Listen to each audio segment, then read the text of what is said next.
ମାନେ ଜୟ ଜଗନ୍ନାଥ। ନମସ୍କାର। ନମସ୍କାର। ସକାଳୁ ସକାଳୁ ଭାଉଜଙ୍କର କାମଧନ୍ଦା ସରିଗଲା। ମୁଁ ଟିକେ ଅପେକ୍ଷାରେ ଥିଲି ଭାଉଜଙ୍କ ସହିତ ଆଜି କିଛି ଢଗ ଧମାଲ ପ୍ରଶ୍ନ ବନାଇବି ଯେ କି ଭାଉଜ ଆସି ବସିଲେ। ଏହି ସମୟ ଭିତରେ ଭାବିନେଲି ସୁଯୋଗଟା ଆସିଛି ଭାଉଜଙ୍କୁ କିଛି ପ୍ରଶ୍ନ ପଚାରିଦେବା ଏବଂ ଭାଉଜ ଯଦି ଉତ୍ତରଟି ନ କହିପାରିଲେ ଆପଣମାନେ ଟିକେ କମେଣ୍ଟ ବକ୍ସରେ ଲେଖିଦିଅନ୍ତୁ। ଏତିକି ରିକ୍ୱେଷ୍ଟ ସାଙ୍ଗମାନେ, ଯଦି ଚ୍ୟାନେଲକୁ ନୂଆ ଆସିଥାନ୍ତି ତାହେଲେ କରିଦିଅନ୍ତୁ ସବସ୍କ୍ରାଇବ୍। ଦେଖନ୍ତୁ ଭାଉଜ ପୁରା ବସିଛନ୍ତି ସେଡ଼ି ଉପରେ। ତାହେଲେ ସାଙ୍ଗମାନେ ଆଜି ଏଇ ଢଗ ପ୍ରଶ୍ନଟି ରହିଛି ହିସାବ ପତ୍ର ଉପରେ। ଦେଖାଉ ଭାଉଜ ଆମର କ'ଣ ହିସାବ କରୁଛନ୍ତି। ଭିଡ଼ିଓଟିକୁ ଦେଖିନିଅନ୍ତୁ ଶେଷ ପର୍ଯ୍ୟନ୍ତ ଏବଂ ଆସ ଆମେ ହସିବା, ଅନ୍ୟମାନଙ୍କୁ ହସାଇବା। ଆଜିର ଢଗ ପ୍ରଶ୍ନଟି ବହୁତ ସୁନ୍ଦର ଅଛି। ଦେଖାଯାଉ ଭାଉଜ ହିସାବ କରିପାରୁଛନ୍ତି କି ନାହିଁ। ଖାଲି ଭିଡ଼ିଓଟିକୁ ଶେଷ ପର୍ଯ୍ୟନ୍ତ ଦେଖିନିଅନ୍ତୁ। କହିଲ ଦେଖି,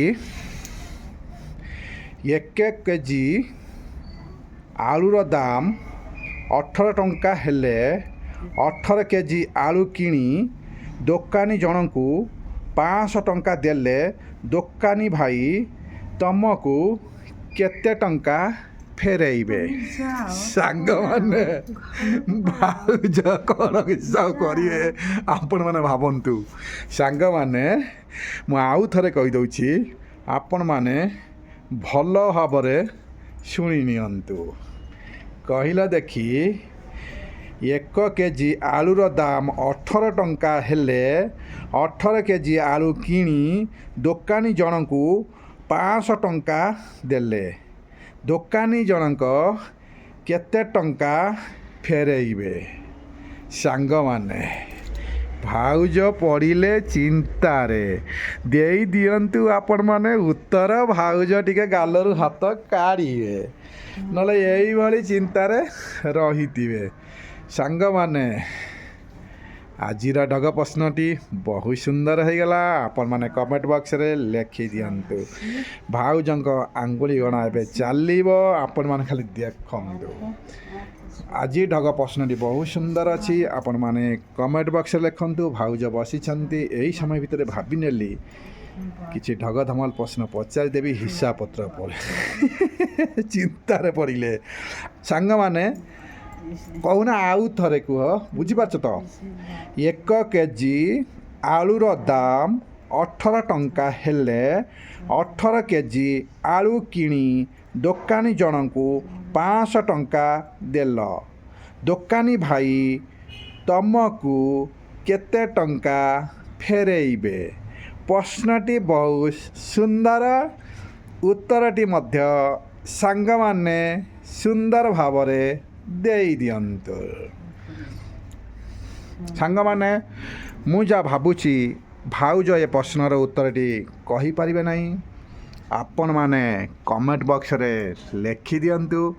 ଏଇଭଳି ମଜାଦାର ଢଗ ପ୍ରଶ୍ନ ଦେଖନ୍ତୁ, ମଜା ନିଅନ୍ତୁ। ଆସ ଆମେ ହସିବା, ଅନ୍ୟମାନଙ୍କୁ ହସାଇବା। ଛାଡ଼, ପ୍ରଥମ ଢଗ ପ୍ରଶ୍ନ ସରିଗଲା। କମେଣ୍ଟ ବକ୍ସରେ ଆସିବ, ତୁମେ ସେଇଭଳିଆ ହିସାବ କରୁଥା। ମୁଁ ସେକେଣ୍ଡ ଢଗ ପ୍ରଶ୍ନଟି ପଚାରୁଛି, କାରଣ ସାଙ୍ଗମାନେ ଆମର ଅପେକ୍ଷା ରହିଲେଣି। ସେକେଣ୍ଡ ଢଗ ପ୍ରଶ୍ନଟି କ'ଣ ହେବ? ସାଙ୍ଗମାନେ ନିଶ୍ଚିନ୍ତ ଉତ୍ତର ପାଇଯାଇଥିବେ ପ୍ରଥମ ଢଗ ପ୍ରଶ୍ନର। ସେଥିପାଇଁ ଭାଉଜ ଆମର ହିସାବ କରୁଛନ୍ତି। ଆଙ୍ଗୁଳି ଗଣା ଚାଲିଛି, ଆଙ୍ଗୁଳି ଗଣା ଚାଲିଛି, କିନ୍ତୁ ହେଉନାହିଁ ନା। କହୁନା କୁହ ସାଙ୍ଗମାନେ, ମୁଁ ଆଙ୍ଗୁଳି ଗଣି ଗଣି ଥକି ଗଲିଣି। ଆପଣମାନେ କମେଣ୍ଟ ବକ୍ସରେ ଲେଖିଦିଅନ୍ତୁ। ସେକେଣ୍ଡ ପ୍ରଶ୍ନର ଉତ୍ତରଟି ମୁଁ ନିଶ୍ଚିନ୍ତ ଦେଇଦେବି। କୁହ, ହଁ ନା କୁହ। ଥକି ଗଲେଣି। ଏତେ ସମୟ ଆଉ ଅପେକ୍ଷା କରିହେବନି, କାରଣ ସେକେଣ୍ଡ ଢଗ ପ୍ରଶ୍ନକୁ ସାଙ୍ଗମାନେ ଶୁଣିବା ପାଇଁ ଅପେକ୍ଷା ରହିଲେଣି। ଆମେ ଜାଣୁ ସାଙ୍ଗମାନେ, ଆପଣମାନେ ଆମକୁ ଅନେକ ସପୋର୍ଟ ଦେଇଛନ୍ତି, ଅନେକ କମେଣ୍ଟ ଦେଉଛନ୍ତି।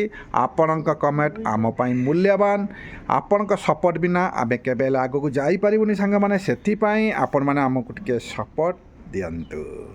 ତାହେଲେ ସାଙ୍ଗମାନେ ଆସ ଆମେ ଚାଲିଯିବା ସେଇ ସେକେଣ୍ଡ ଢଗ ଧମାଲ ପ୍ରଶ୍ନକୁ। ଭାଉଜ ହିସାବ ପାଇନାହାନ୍ତି, ପ୍ଲିଜ୍ ଆପଣମାନେ କମେଣ୍ଟରେ ଜଣାଇ ଦିଅନ୍ତୁ। କାରଣ ଭାଉଜଙ୍କ ଦ୍ୱାରା ହେବାଟା ଟିକେ କଷ୍ଟ, କାରଣ ଅଧିକ ସମୟ ଲାଗିବ। ସେଥିପାଇଁ ଆପଣମାନେ ଟିକେ ଲେଖିଦିଅନ୍ତୁ। ତାହେଲେ ସାଙ୍ଗମାନେ ସେକେଣ୍ଡ ଢଗ ପ୍ରଶ୍ନଟି ହେଲା ଭାଉଜ ଏଟା ନିଶ୍ଚିନ୍ତ କହିଦେବେ ଏ ଭରସା ମୋର ଅଛି କାରଣ ଏସବୁ ହିସାବରେ ତାଙ୍କର ଟିକେ ଅଧିକ ଜ୍ଞାନ ଅଛି ଦେଖାଯାଉ ଭାଉଜ ଆମର କ'ଣ କହୁଛନ୍ତି ଶୁଣିନେବା ଭାଇ ଭଲ ଶୁଣ ସେଟା ଛାଡ଼ିଦିଅ ସେ ଆସିବ କମେଣ୍ଟ ଆସିବ ଜାଣିବ ସେ ଛାଡ଼ିଦିଅ ସେ ଜମା ପାରିବନି ଭାଉଜ ପାରୁନାହାନ୍ତି ସାଙ୍ଗମାନେ ପ୍ଲିଜ୍ ପ୍ଲିଜ୍ ପ୍ଲିଜ୍ ଟିକେ କମେଣ୍ଟରେ ଲେଖିଦେବେ ଭାଉଜ ଖୁସି ହେବେ ଭାଇ ଦେଖ ସେକେଣ୍ଡ ଢଗ ପ୍ରଶ୍ନ ଶୁଣ ସେ ସେକେଣ୍ଡ ଢଗ ପ୍ରଶ୍ନ ଶୁଣ ପାରିବନି ସମୟ ଯାଉଛି ଖାଲି କହିଲେ ଦେଖି ଏଇଟା ତ କହିଦେବ ମୁଁ ଜାଣେ ତୁମ ମାମୁଁ ଝିଅର ପିଇସା ସ୍ୱାମୀର ଝିଅ ତୁମର ହିସାବରେ କ'ଣ ହେବ ଏସବୁ ବିଷୟରେ ଟିକେ ଜାଣିଛନ୍ତି ଧରି ନେବେ ମାମୁଁ ପୁଅ ପୁତୁରା ସବୁ ଧରିକି ଚାଲିବେ ମୂଳରୁ ଧରିକି ଅଗ ଚିପି ଦେବେ ଭାଉଜ ଜାଣିଛି ଏ ବିଷୟ ଟିକେ ଜାଣିଛନ୍ତି ଦେଖାଯାଉ କ'ଣ କହୁଛନ୍ତି ଆପଣମାନେ ଦେଖିନିଅନ୍ତୁ ତୁମ ମାମୁଁ ଝିଅର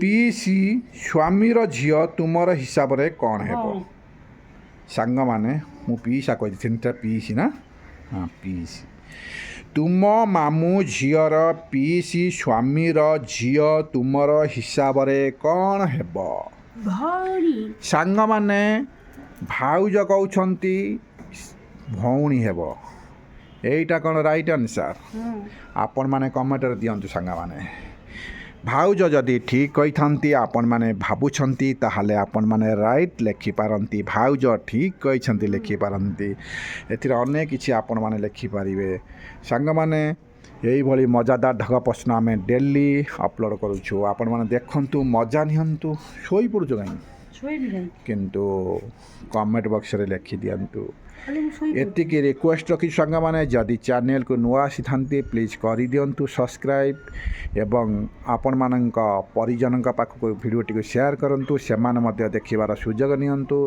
ଏଥିରେ କିଛି ଶିଖିବା ଜାଣିବା ଅନେକ କିଛି ସାଧାରଣ ଜ୍ଞାନ ଜେନେରାଲ୍ ନଲେଜ୍ ସହିତ ଆଧାରିତ ଢଗ ଧମାଲ ପ୍ରଶ୍ନ ଅନେକ କିଛି ଅଛି ସାଙ୍ଗମାନେ ଆମେ ସେଇ ଟାଇପ୍ର ଭିଡ଼ିଓ ଡେଲି ଅପଲୋଡ଼ କରୁଛୁ ଆପଣମାନଙ୍କ ଇଣ୍ଟରେଷ୍ଟ ହେଲେ ନିଶ୍ଚିନ୍ତ ଆପଣ ସବସ୍କ୍ରାଇବ୍ କରିବେ ଏ ଭରସା ଆମର ରହିଅଛି ସାଙ୍ଗମାନେ କେମିତି ଭିଡ଼ିଓଟି ଲାଗିଲା ନିଶ୍ଚିନ୍ତ ଜଣାଇବେ ଆପଣ ନିଶ୍ଚିନ୍ତ ଆମକୁ ସପୋର୍ଟ ଦେବେ ବୋଲି ଏ ବିଶ୍ୱାସ ଆମର ରହିଛି ନା କ'ଣ କହୁଛ ଆପଣଙ୍କ ସପୋର୍ଟ ବିନା ଆମେ କେବେ ହେଲେ ଆଗକୁ ଯାଇପାରିବୁନି ସାଙ୍ଗମାନେ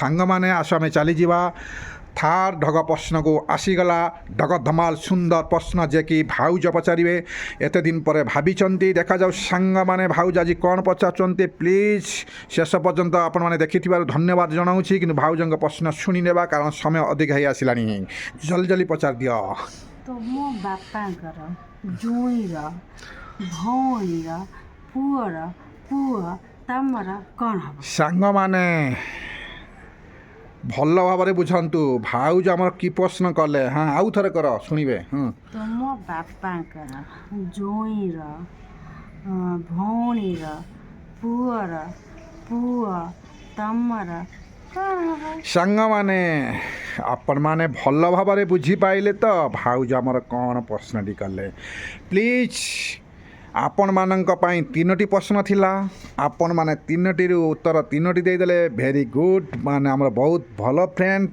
ଆମେ ଜାଣିପାରୁ ବେଷ୍ଟ ଫ୍ରେଣ୍ଡ ଆପଣମାନେ କେତୋଟି କମେଣ୍ଟ ଦେଇପାରୁଛନ୍ତି ଖାଲି ଅପେକ୍ଷାରେ ରହିଲୁ ସାଙ୍ଗମାନେ ଆଜି ତ ସମୟ ହେଇଗଲାଣି ମୋ ପ୍ରଶ୍ନର ଉତ୍ତର ଦେଲ କି ନଦେଲ କିନ୍ତୁ ଭାଉଜ ଏତେ ଦିନ ପରେ ପ୍ରଶ୍ନଟି କରିଛନ୍ତି ତାଙ୍କ କଥା ଟିକେ ରଖନ୍ତୁ ସେ ବହୁତ ଖୁସି ହେବେ ଦେଖିବେ ଭାଇଙ୍କର ଢଗ ଧମାଲ ପ୍ରଶ୍ନରେ କେତୋଟି କମେଣ୍ଟ ଆସୁଛି ଏବଂ ମୁଁ ପଚାରିଥିବା ଢଗ ଧମାଲ ପ୍ରଶ୍ନର କେତୋଟି ଉତ୍ତର ଆସୁଛି ଦେଖାଯାଉ ସାଙ୍ଗମାନେ ଏଥିରେ ଆପଣମାନେ କାହାକୁ ବିଜେତା କରୁଛନ୍ତି ତାହେଲେ ସାଙ୍ଗମାନେ ଆଜି ଆମେ ରହୁଛୁ ଆଗାମୀ ଭିଡ଼ିଓକୁ ଅପେକ୍ଷା ରୁହନ୍ତୁ ଆପଣଙ୍କ ମନୋରଞ୍ଜନ ପାଇଁ ନିଶ୍ଚିନ୍ତ ଆଣିବୁ ଏଇଭଳି ସୁନ୍ଦର ସୁନ୍ଦର ଢଗ ଧମାଲ ପ୍ରଶ୍ନ ଯାଉ ସାଙ୍ଗମାନେ ଏବେ ଆମେ ରହୁଛୁ ଆଗାମୀ ଭିଡ଼ିଓକୁ ଅପେକ୍ଷାରେ ରୁହନ୍ତୁ ରହିଲୁ ସାଙ୍ଗମାନେ ଜୟ ଜଗନ୍ନାଥ ନମସ୍କାର